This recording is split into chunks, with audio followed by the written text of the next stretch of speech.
Welcome, my name is Matt and this is Day in NY MTB. Today I'm going to be talking about whether or not it makes more sense to buy a lower spec bike and invest money into it to upgrade it, or if you should just take that money and buy a higher spec bike if you'd be better off. So for today's example, I'm going to be using my bike, which is a 2022 Alloy Stumpjumper, which over the past 2 seasons I've replaced nearly every single component on there, minus the handlebars, frame obviously, and the dropper post. Now to make this comparison, I'm going to look at the next model up, which was the Stumpjumper Comp Alloy, as well as comparing it to a higher spec bike, which component to component more closely matches where my bike currently is, and that's the Stumpjumper Expert. Alright, so we're going to dive into the comparison of these 3 models. I went ahead and color coded it. So we have green, which that's going to signify that the component is clearly a better choice. Yellow is either going to be a matter of personal preference, or it's going to be a wash that, you know, they're more or less the same level of component, and it really comes down to choice. And then red is clearly an inferior component. All right, so here we go. My fancy chart comparing my alloy, the Comp Alloy, and the Stumpjumper Expert. Off the bat, the frame. Obviously, both the Alloy and the Comp Alloy are both an alloy frame. The Stumpjumper Expert is the standout with carbon. Now, it could say carbon should be marked green on here, but really, I think it's up to personal preference as to whether or not somebody wants a carbon bike or an alloy frame. There's clear advantages to carbon, but there's also some considerations and potentially advantages to sticking with alloy. So we're going to look at the rear shock. My shock, I upgraded to the Fox Float DPS Performance Elite. The Comp Alloy comes with the DPS Performance, which is similar to the Elite, except there's an additional set-in on the Performance Elite. And the Stumpjumper Expert also comes with the Performance Elite. So in this category, both my bike and the Stumpjumper Expert have the superior rear suspension. For fork, I upgraded to the Fox Float 36 Rhythm in 150 millimeter. The Comp Alloy comes with the Fox Float 34 Rhythm, and that's in a 140 millimeter. The Stumpjumper Expert comes with the Fox Float 34 Performance Elite 140 millimeter. Now, I did mark this as a draw and a matter of preference, because while the Performance Elite is better than the Rhythm, you get the Grip 2 damper versus the Grip damper. I do have heavier or thicker stanchions and an extra 10 millimeter of travel, so that's a matter of preference. And had I bought the Stumpjumper Expert, I may have eventually wanted to go with the 36 mil stanchion, or at least that extra 10 millimeter travel in the future anyways. So for brake choices, now my bike has been upgraded to the Shimano SLX 4-piston brakes. That's the BR 7120s. Horrible naming convention by Shimano, by the way. The Comp Alloy comes with the SRAM G2R 4-piston caliber brakes, and the Stumpjumper Expert comes with the G2 RSC 4-piston brakes. Now, I marked these as yellow because dollars to donuts, the SLX and the G2 RSCs they're pretty close in performance, and it really comes down to a matter of preference, whether or not you're a SRAM brake guy or your Shimano brake guy or gal. Next, we go to the derailleur. Now, on my bike, I have a GX derailleur. The Comp Alloy comes with an NX, and the Stumpjumper Expert comes with the X01.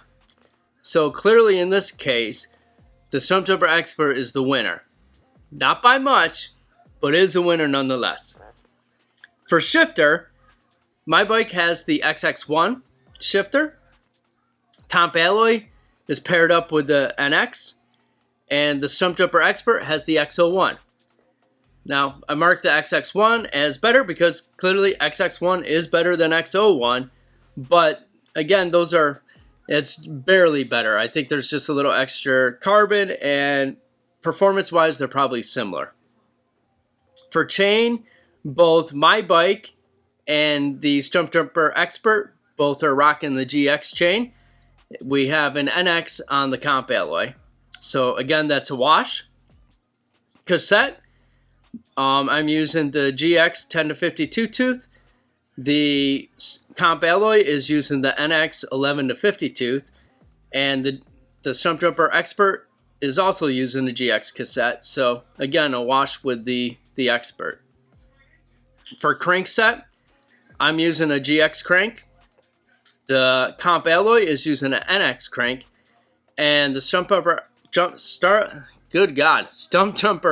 Expert is using a Descendant 7K crank. Now, I marked the GX as the winner, but from what my understanding, the Descendant 7K is more or less the same exact thing as a GX. It's still not a GX. So we gave it to my bike on this one. I mean, we have to make some concessions here. Now, I did add wheel set. My bike has a Race Face Turbine R30 in the front and the specialized rear wheel with a hub driver for the XD. The Comp Alloy has the stock specialized wheel set, same that's on the Stumpjumper Alloy, and that has the HG hub driver body. Now the Stumpjumper Expert has the Rovell Traverse 29 wheel set with DT Swiss 370 ratchet rear hub. I marked this one as a matter of preference. I'm not overly familiar with the Traverse wheel set, but I'm pretty sure my front wheel is better than the Expert's front wheel, but their rear wheel is probably better than my rear wheel. So it's a draw.